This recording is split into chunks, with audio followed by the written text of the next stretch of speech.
Hello friends, and welcome to the weekly moon update. In these videos we talk about the moon energy for the current week, and in this video's case we are talking about the week of July 6th through July 12th. We have a last quarter moon week. This part of the moon cycle is about kind of wrapping up the last minute things that you need to do so that you can start winding down and getting ready for the new moon. However, we just passed the summer solstice a couple weeks ago. This time of year, the new moons don't feel as dark and low energy compared to the new moons in the winter season. This is the summer season where everything is bright and illuminated and blossoming, and there's so much energy and so much light. So even when we have a week that has decreased energy or waning energy, we still have a lot of light available to us because this is the sun season. So we also have a lot of astrological shifts happening this week as well. July is one of the biggest months astrologically that we will be experiencing this year. So we have a lot to talk about, and let's just jump into the moon energy for this week.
So as you can see here, the last quarter moon is happening on Tuesday. So that means on Monday we have a waning gibbous moon. And then after the last quarter, we have our waning crescent moon. So you will see the moon just continues to get darker and darker until we have our Cancer new moon next week. So on Monday, the moon will start to shift very early in the morning around 1:20 a.m. and will officially be in Aries at 11:07 a.m. So this is another reason that this week kind of feels like it has a lot of energy. Normally I like to, like, at the last quarter, like if there's any big things that I need to spend time on, I usually just shift it and wait until the first quarter, because my energy just tends to really wane and decrease along with the moons. Remember, we still have a lot of planets. We have Neptune in Aries, we have Saturn in Aries. When the moon moves into Aries, it's almost like taking a shot of espresso. It just gives you this quick burst of energy, no matter what the moon phase is. I find that even with waning Aries moons, we still have like this little jolt of energy. So this is a really nice energy to start off this week. And also happening with this last quarter Aries moon is that Neptune is going retrograde. So I thought it was kind of interesting that 7/7 is when it's going retrograde, and it will go direct 12/12. I thought that was kind of interesting. When we look at all of the sevens in the tarot deck, like the Seven of Cups, it's about having multiple choices or opportunities to choose from.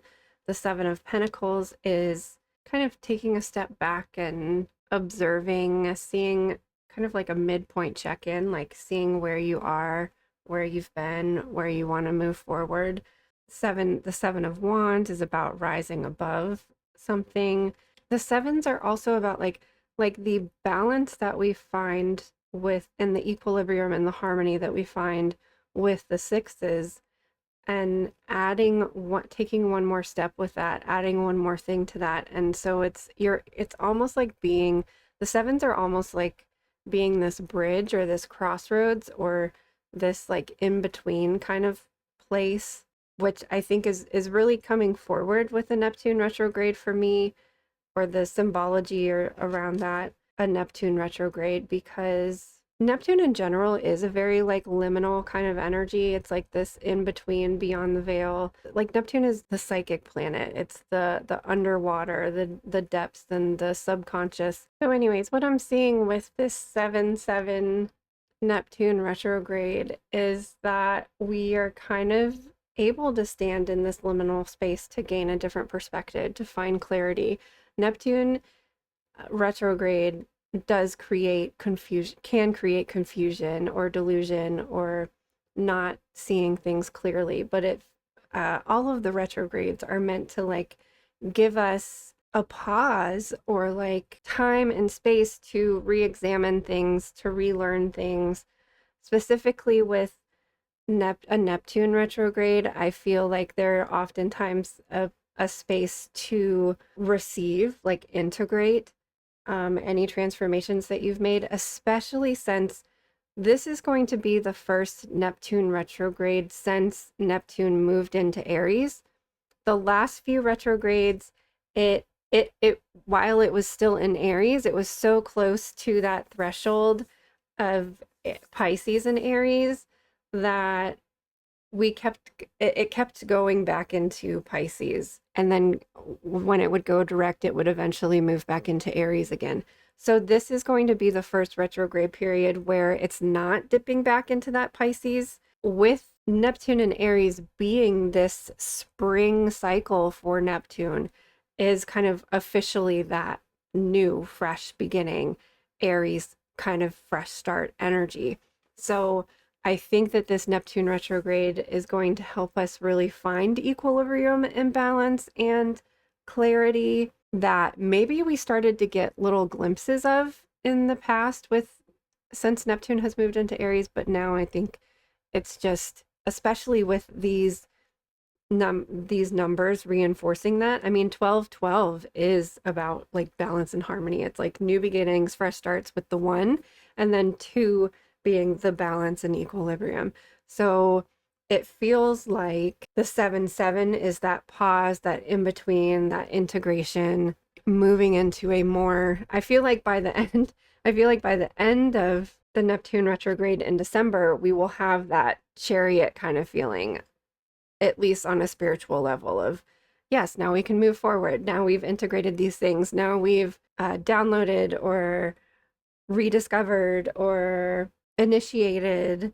Now we can move forward. So it feels like by the end of this Neptune retrograde, we're going to be having very much like a chariot kind of feeling, at least with the Neptune and Aries kind of energy of that spring spirituality, new things coming forward, new things coming in on a spiritual level, new things coming up from the depths of the subconscious. And remember, while this is not something that you might not actually feel this on the day, this is the outer planets have those longer retrogrades, longer transitions. So this is something that's going to kind of like between now and December, you'll be feeling this energy shift, especially like if you look at where your Aries house is.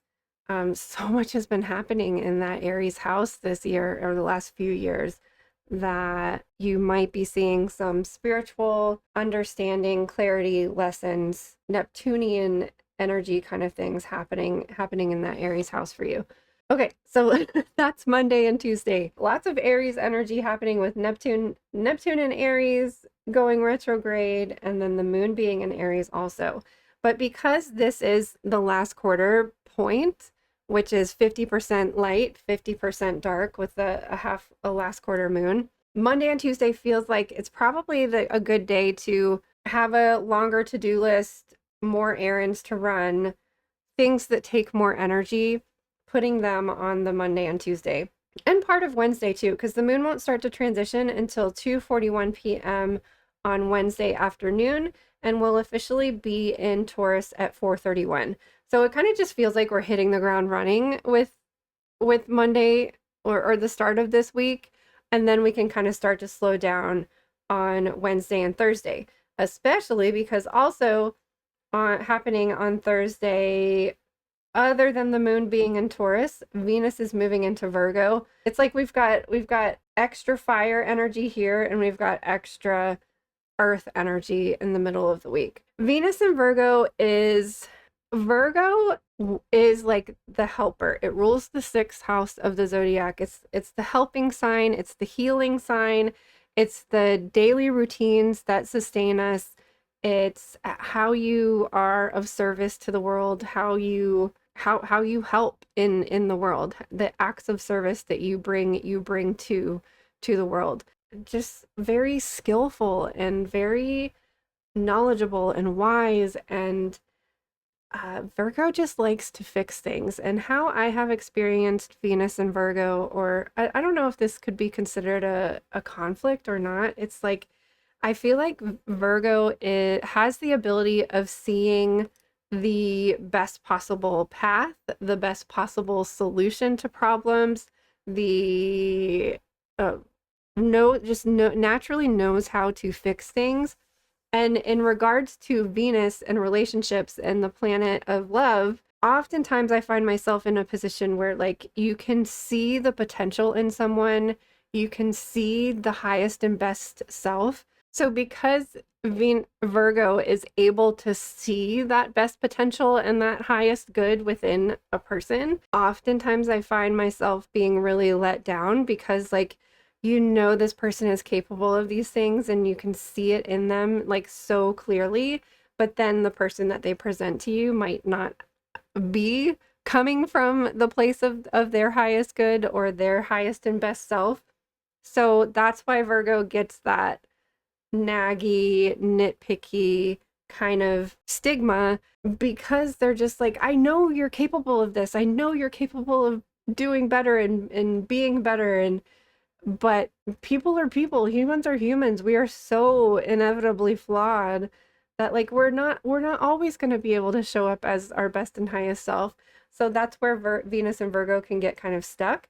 This is where Venus and Virgo can get, like, it's where we can struggle, and especially for like moving from Venus and Leo, which is just so heart open and dramatic and emotions flooding and that fiery, passionate kind of energy, moving into this Virgo has to pay attention to the details and the mundane things. And so going from this extravagant Leo-ness to Virgo being practical and like, yeah, we can have all that fire and passion, but are you going to be able to sustain that fire and passion every single day?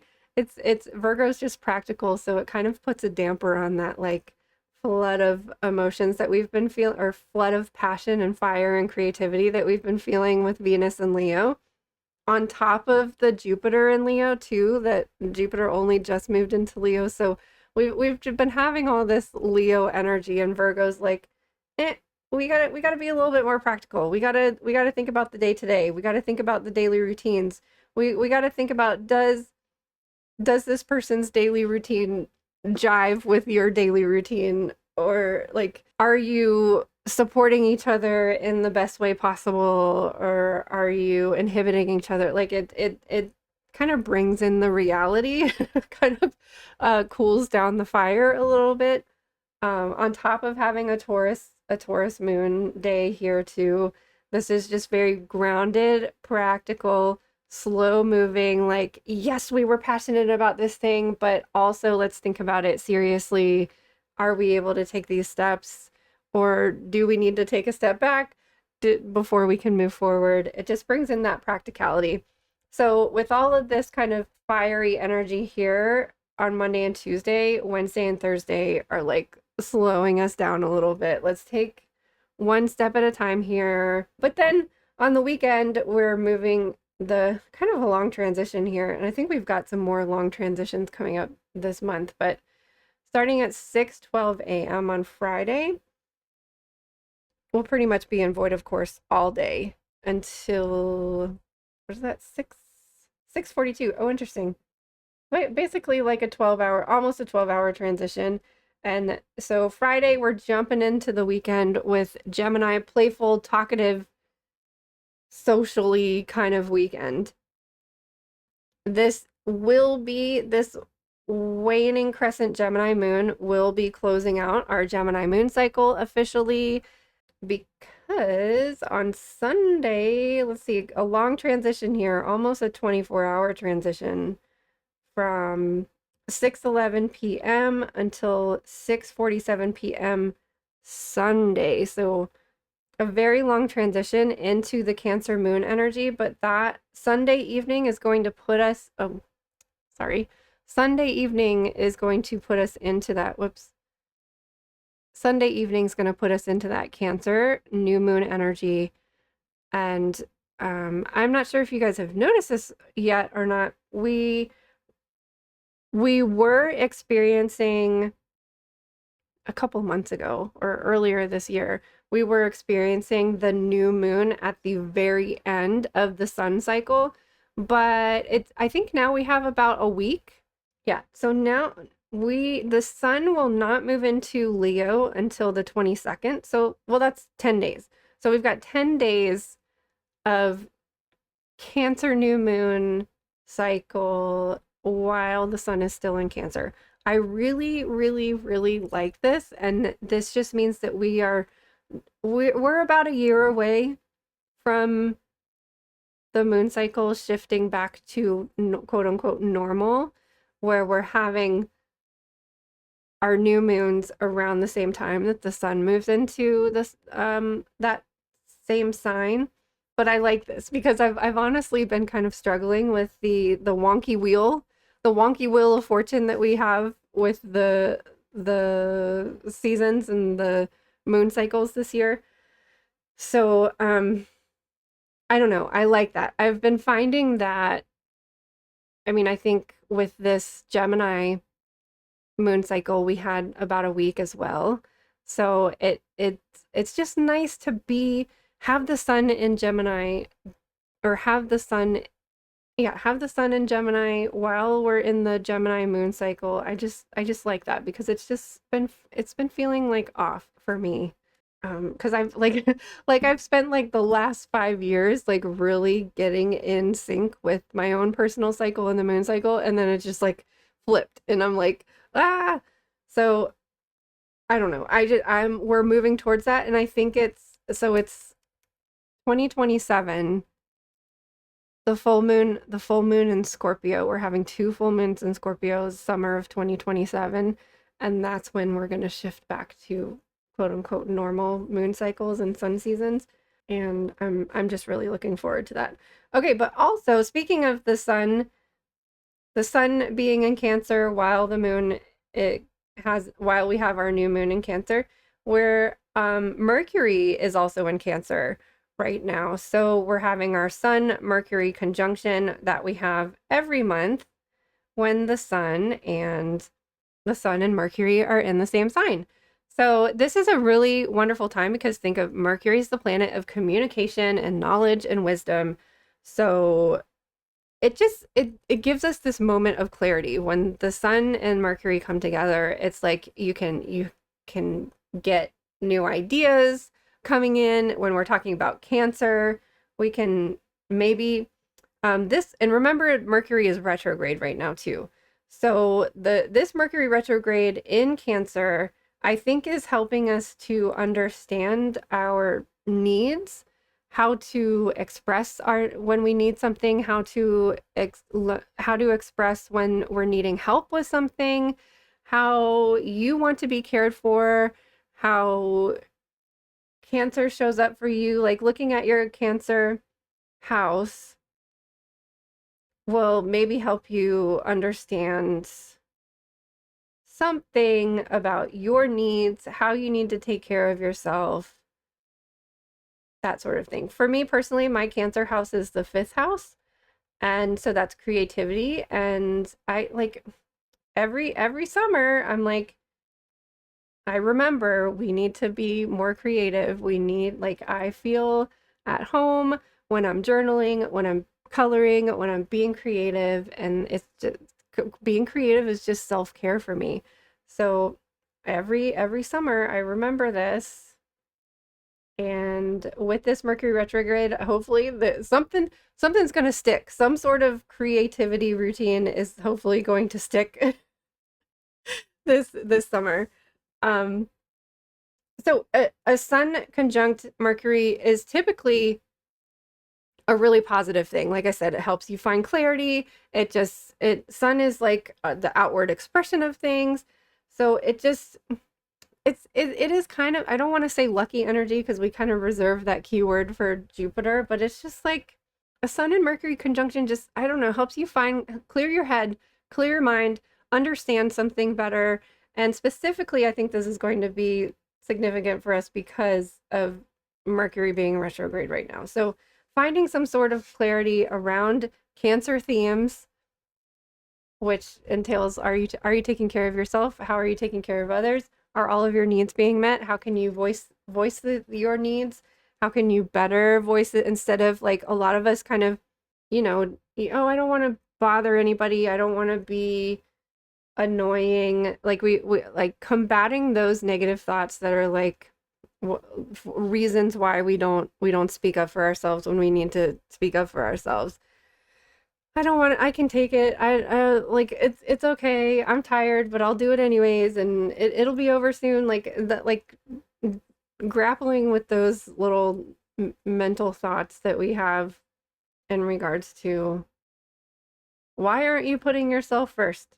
Okay, so before I get into the oracle cards here, I want to point out that with Neptune going retrograde, just a little reminder that we're kind of in the first part of retrograde palooza.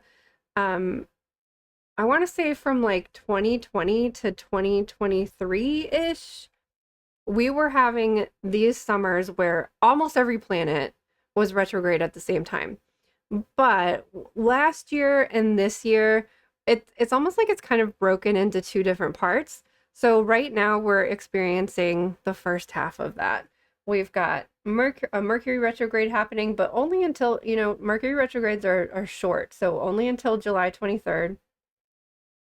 Saturn is going retrograde on the 26th of July until December. Neptune is now retrograde starting 7/7, and Pluto has been retrograde since May.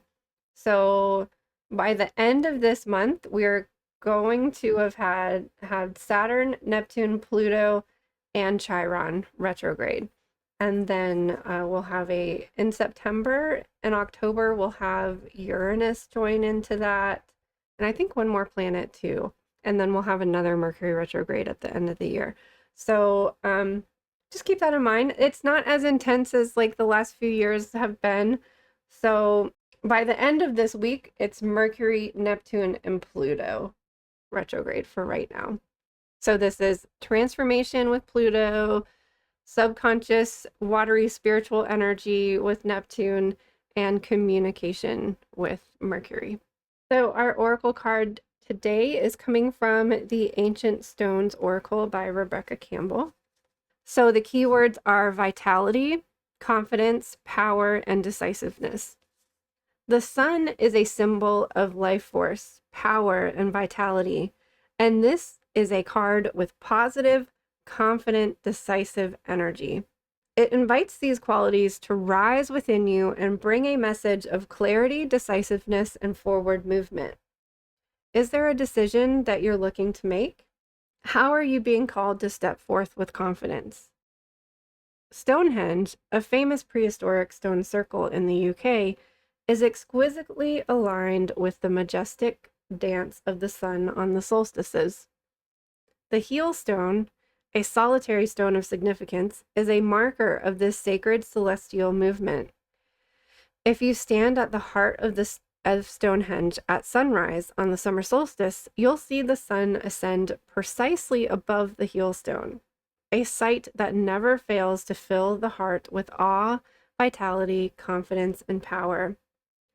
Beyond marking the longest and shortest days, Stonehenge serves as a stone tapestry of the solar year. It's possible that it was aligned with certain phases of the moon and perhaps even with the rare and mystical eclipses, a testament to the profound understanding of the heavens possessed by our ancient ancestors. Have you been considering whether to move forward, or go ahead with a plan. It could be taking a trip, starting a business, going out on a date, giving a new relationship a go, changing jobs, trying something new, or putting yourself out there in some other way. Whatever direction you're being called in, this is the card of decision and stepping forth with confidence. It's time and you are ready. Call in the energy of the sun and the stones and try something new today. The soul inquiry is, if you were feeling vital and confident, what would you do? Oh my gosh, I think I would do so many things if I was feeling vital and confident. So when I picked this card, I do admit that I was like, personally, I am going through the most difficult thing that I've ever gone through in multiple lifetimes. And I honestly don't know anybody that is not going through some sort of big transformation as well. All of us are playing our individual part in this grand shift, and it's not easy. So when I pulled this card, admittedly, I'm like, of course I want to feel vital. Of course I want to feel confident. Of course I want to open my arms up like this woman in the card and just feel that power radiating behind me and around me and through me. Of course I want that. But the steps that we need to take to get there is hard and difficult and complicated, and I honestly don't know if I can make the steps that I need to make. I feel like this card is really speaking to the Neptune retrograde, and that this window between July 7th and December 12th is a window where we might be releasing old patterns, releasing old things, old stuck energy, kind of clearing and making way for this power to be radiated through all of us. While I think that, like, if you're if you're, for example, an Aries person, that this might be like one big push for you if you've got a lot of Aries energy in your chart, and sometimes you just have to take the leap. But I think for some of us, these are more slow moving transformations. So I think that if you're the type of person where you can just go for it and just jump in with both feet and do the thing, but for those of us who perhaps move a little slower, I think that in taking brief moments with a card like this and to just try to sit and feel, if you can feel that energy rising within you, even just for a brief moment, even just for a few breaths. And the more we try to tap into that energy, and maybe for the first time you do it, it's just for 3 breaths. Maybe the next time you do it, it's for 5 breaths. And maybe the next time you do it, it's for a minute or 2, and just keep increasing that. Because every time you try to tap into source energy or tap into your own power, every time you do it, you are still shifting that energy. So if you're the type of person that has to take slow, steady steps at a time, then I think this would be a nice exercise to maybe visualize this card and visualize that power rippling out from you. Or if you are the type of person to just, if hearing this message or hearing this card gives you the oomph that you need to just jump in and go for it, then jump in and go for it. Like, the time is now, whether that's little tiny baby steps that you start taking right now, or if you just jump right in with both feet and go for it right now. I think we're all being encouraged and pushed and nudged to just do it. And if you're like me and you've been fighting it for a very, very long time, for lifetimes, that I think from what I've seen, unless we take a step or make some movement or create some change, like, we're just going to be stuck in this cycle that continues and continues and continues. And we all have to play our part in making that change, taking that step, and creating that movement so that the wheel can keep spinning. not in a never-ending cycle, but in a spiral so that we're expanding outward. So our chakra card for this week is Sacred Gratitude. You are learning to bloom where planted, knowing all the while that accepting where you are is not a sign of complacency or stagnation. Quite the contrary. When gratitude and appreciation are activated, you open yourself to the infinity of the universe and create a foundation upon which possibilities are built. Let gratitude be the springboard that grounds and propels you.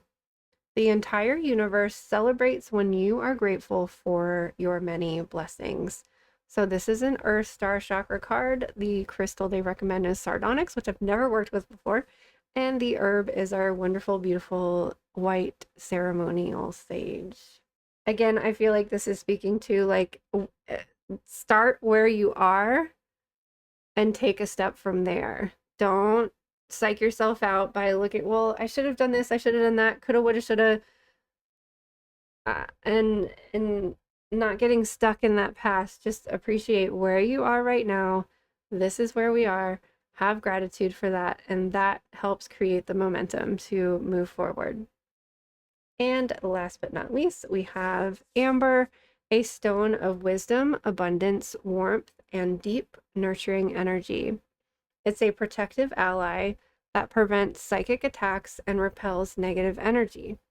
Amber activates the solar plexus chakra, which supports your health and ignites confidence and personal power. So again, another crystal or another card talking about personal power and amplifying that confidence and energy within. So the affirmation is I am confident, nurtured, and protected. Because I think a lot of the things that hold us back is not feeling safe or not feeling like you're going to be protected once you take that step and step out of your comfort zone. And that diminishes your not only your power, but also your confidence. So we kind of keep ourselves playing small instead of taking those big steps. So I am confident, nurtured, and protected. So another big week this week. We've experienced a lot of very big astrological shifts this year, but these are not negative ones. And the reason we kind of look at Uranus shifting into a new sign is because Uranus is meant to shake things up. It's meant to cause chaos, whereas Neptune is not. Neptune can cause delusion, but who cares if you're delusional for a little bit? Let yourself imagine and explore and play, and then let the Sun and Mercury bring some mental clarity. So like when we're feeling like we're not anchored, which a lot of Neptunian energy can make us feel like ungrounded, like we're floating around in the ocean. Look to the things that can ground you. For example, Venus and Virgo can ground you this week. The moon and Taurus can ground you this week. The Sun and Mercury conjunction can ground you this week, even though we're talking about Cancer and a water sign. Water can ground you as well.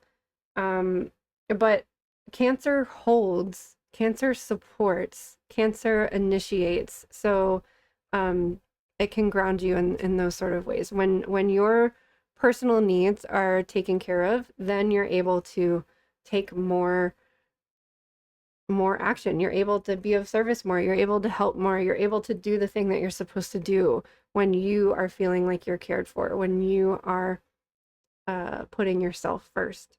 So I hope that you have a wonderful last quarter moon week and that you're able to kind of slow down and get ready for our Cancer new moon coming up next week. Thank you so much for being here. I cannot wait to see you on the other side of the looking glass again sometime soon.